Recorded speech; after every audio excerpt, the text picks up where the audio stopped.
Hello students, आज हम text book में से लीनियर प्रोग्रामिंग के कुछ प्रॉब्लम्स सॉल्व करने वाले हैं।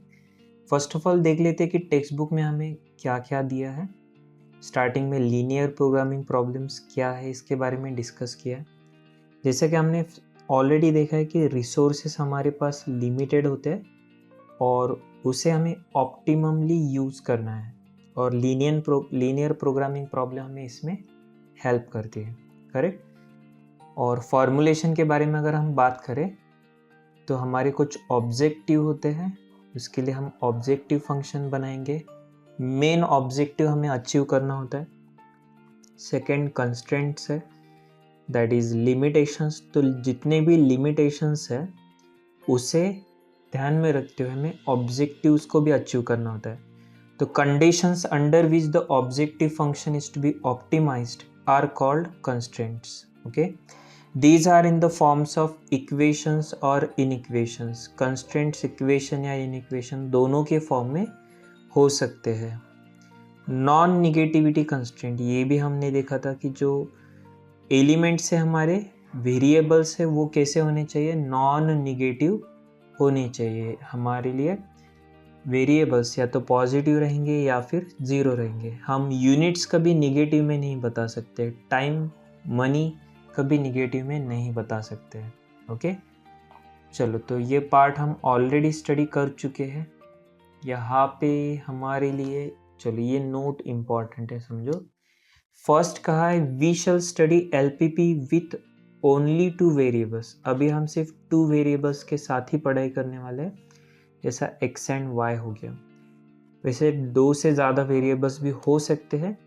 We shall restrict ourselves to LPP involving non negativity constraint. जितने भी प्रॉब्लम्स हम LPP के सॉल्व करने वाले वो सारे नॉन निगेटिविटी के ही करने वाले हैं। इसका मतलब निगेटिविटी के भी हो सकते हैं, लेकिन वो आपके सिलेबस में नहीं है। चलो तो सॉल्व एग्जाम्पल नंबर 1 कहा है a manufacturer produces bicycles and tricycles, each of which must be processed through 2 machines A and B। तो manufacturer bicycle and tricycle produce कर रहा है, 2 मशीन्स पे प्रोसेसिंग हो रही है। Machine A has maximum of 120 hours available and machine B has a maximum of 180 hours available. ज़्यादा से ज़्यादा मशीन A का 120 आवर्स अवेलेबल है और B का 180 आवर्स अवेलेबल है। Manufacturing a bicycle requires 4 hours on machine A and 10 hours on machine B. ठीक है। Manufacturing a tricycle requires 6 hours on machine A and 3 hours on machine B. If profits are ₹65 for bicycle and 45 for tricycle, formulate LPP to maximize profit. हमें LPP formulate करने को कहा है, solve करने के लिए नहीं। तो सिर्फ हमें फॉर्मुलेशन का पार्ट देखना होगा। चलो ठीक है, फॉर्मुलेशन कैसा करना है, जो इन्फॉर्मेशन आपको दी है फर्स्ट ऑफ ऑल उसे टैबुलर फॉर्म में आपने अरेंज कर लेना है, सिंप्लीफाइड कर लेना है। ओके, चलो यहाँ पे एक टेबल में बना देता हूँ।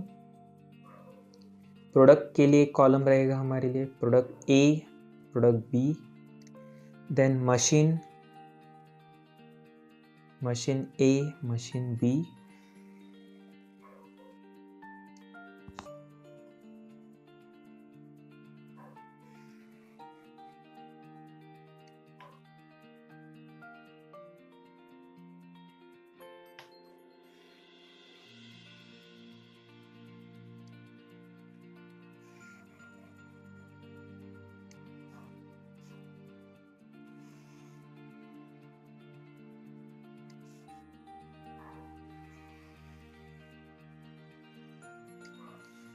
ओके। चलो तो अब जो रिक्वायर्ड इंफॉर्मेशन हम लिख लेते हैं। 2 प्रोडक्ट्स हमारे पास है। देखो प्रोडक्ट्स कौन से हैं, एक तो है बाइसिकल और दूसरा है ट्राइसिकल। ठीक है, बाइसिकल एंड सेकेंड ट्राइसिकल।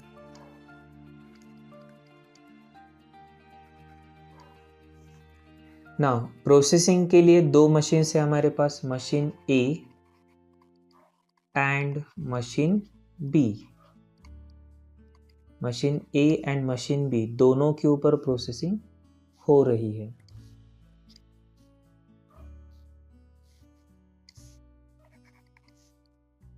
और यहाँ पे हम लिख लेंगे प्रॉफिट पर यूनिट कितना है।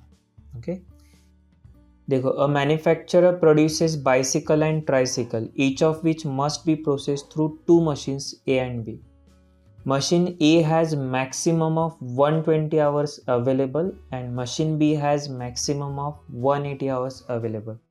तो मशीन A के मैक्सिमम कितने अवेलेबल है 120 आवर्स और मशीन B का है 180 आवर्स। ठीक है। Manufacturing a bicycle requires 4 hours on machine A, 10 hours on machine B। Bicycle के लिए मशीन A का कितना टाइम लगता है 4 आवर्स एंड मशीन बी के ऊपर 10 आवर्स। ठीक है। ट्राइसिकल के बारे में बात करेंगे तो कहा है manufacturing a tricycle requires 6 hours on machine A, 3 hours on machine B. 6 hours on machine A and 3 hours on machine B. If profit are ₹65 per bicycle and 45 per tricycle, ₹65 and ₹45। Okay, formulate LPP formulation करना है। तो आप observe कर सकते हो कि पूरा question हमने शॉर्ट में यहाँ पे टेबल में कवर कर लिया। अब सिर्फ हमें क्या करना है, इसे सॉल्व कर लेना है। पहली स्टेप रहेगी एजम्पशन कर लो। Let us assume number of bicycles and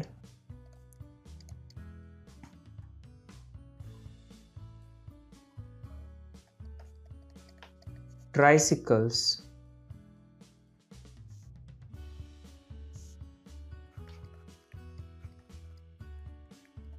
B, X and Y respectively. तो हम एज्यूम कर लेते हैं कि हमारे पास number of bicycles and tricycles कितने हैं, x एंड y है।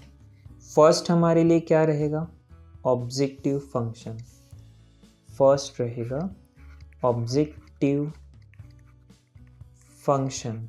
ओके ना, प्रॉफिट दिया है तो हम क्या करेंगे, प्रॉफिट मैक्सिमाइज करेंगे।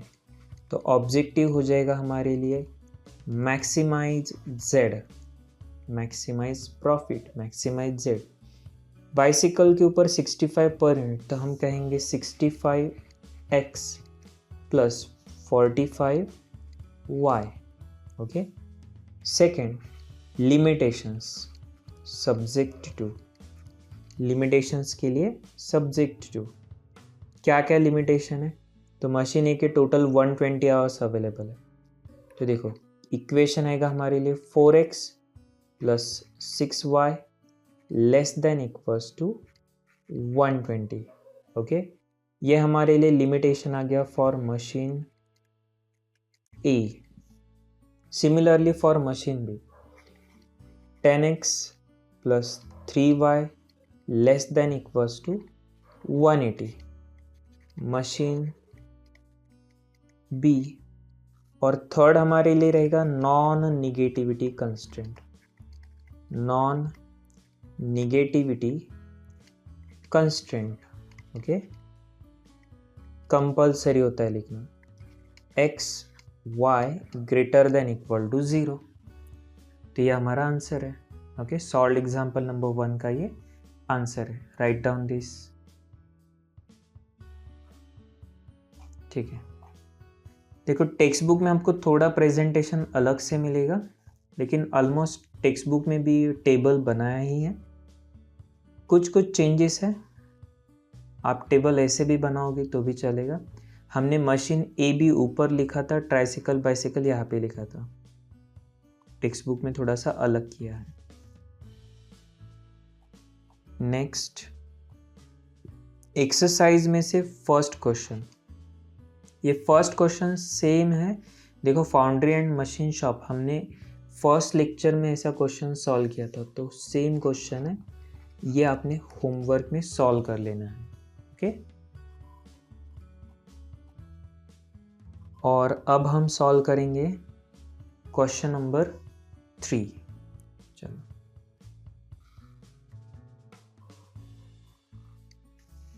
कहा है a company manufactures two types of chemicals A and B, each chemical required two types of raw material P and Q. तो 2 केमिकल्स प्रोड्यूस किए जा रहे हैं और each chemical requires 2 types of raw material P and Q. The table below show number of units of P and Q required to manufacture 1 unit of A and 1 unit of B। तो इस table में हमें दिखाया है कि for every unit of A and B how much quantity of P and Q required। Availability भी हमें दी है, कितना अवेलेबल है, जितना अवेलेबल है उससे हम कम ही यूज़ कर सकते, ज़्यादा तो नहीं कर पाएंगे, तो लेस देन इक्वल टू का सिंबल आएगा। The company gets profit of rupee 350 and rupee 400 by selling 1 unit of A and 1 unit of B respectively। Profit आपको यहाँ पे दिया है per unit। Formulate the problem as LPP to maximize the profit। Okay, चलो profit maximise करना है, already हमारे पास table available है। ठीक है, जैसा हम टेबल बनाते हैं बस उसका एग्जैक्ट उल्टा दिया है। केमिकल ए एंड बी हमारे लिए प्रोडक्ट है, हम इस तरीके से लिखते हैं, लेकिन यहाँ पे अलग तरीके से किया है। टेबल आप कैसे भी बना सकते हो, आपको क्वेश्चन में जैसा दिया जाएगा अकॉर्डिंग टू दैट प्रॉब्लम को सॉल्व करना ज़रूरी है। तो फर्स्ट हम लिखेंगे क्वांटिटी के बारे में। Okay, late us assume number of units of chemical A and chemical B, chemical A and chemical B, X and Y respectively, B, X and Y respectively।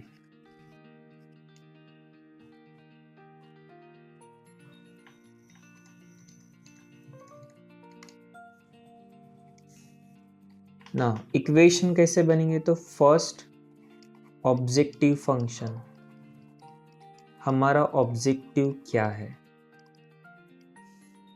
तो क्वेश्चन में आपको प्रॉफिट दिया है तो ऑब्जेक्टिव होना चाहिए मैक्सिमाइज जेड, रहेगा ये maximize Z which is equal to. अब हमने प्रोडक्ट्स कितने एज्यूम किए हैं, केमिकल ए के एक्स एंड केमिकल बी के वाई, और प्रॉफिट हमें दिया है rupee 350 and rupee 400। Okay, profit 350 and 400, तो 350x 400y, 350x plus 400y। Second, limitations subject to, limitation क्या है, raw material P and Q limited quantity में अवेलेबल है। ठीक है, तो subject to first raw material P के लिए रहेगा 3x plus 2y। Okay, 3x plus 2y less than equals to 120 in bracket raw material P। Okay, और similarly यहाँ पर 2x plus 5y, 2x plus 5y less than equals to 160 raw material Q। और finally non negativity constant, देखो उसे आप point number 3 कह सकते हो या फिर सब्जेक्ट 2 में ही उसे लिखते हो तो भी चलता है। नॉन निगेटिविटी कंस्टेंट ये कंपल्सरीली हर एक प्रॉब्लम में रहेगा, x, y greater than equal to 0। ठीक है, अब यहाँ पे शायद कुछ स्टूडेंट को कन्फ्यूजन हो सकता है कि टेबल तो थोड़ा सा चेंज हो चुका है, तो आपको कैसे पता चलेगा। तो स्पेसिफिकली कहा है कि company manufactures 2 types of chemical, 2 chemical manufacture करें और जो हमारे लिए मैन्युफैक्चर है, जो प्रोडक्ट है, उसी को हम उसी की क्वांटिटी एक्स एंड वाई के टर्म्स में एज्यूम करेंगे। ओके, रॉ मटेरियल तो हमारे लिए क्या है, रॉ मटेरियल का हमारे लिए क्या रहेगा, लिमिटेशंस रहेगा। तो raw material P and Q, इसे हमें सब्जेक्ट टू में मतलब लिमिटेशंस में लिखना ज़रूरी है। थोड़ा सा कन्फ्यूजन हो सकता है, जितना प्रॉब्लम्स आप सॉल्व करोगे धीरे धीरे कन्फ्यूजन दूर होते जाएगा। चलो, तो ये आंसर आपने लिख लेना है।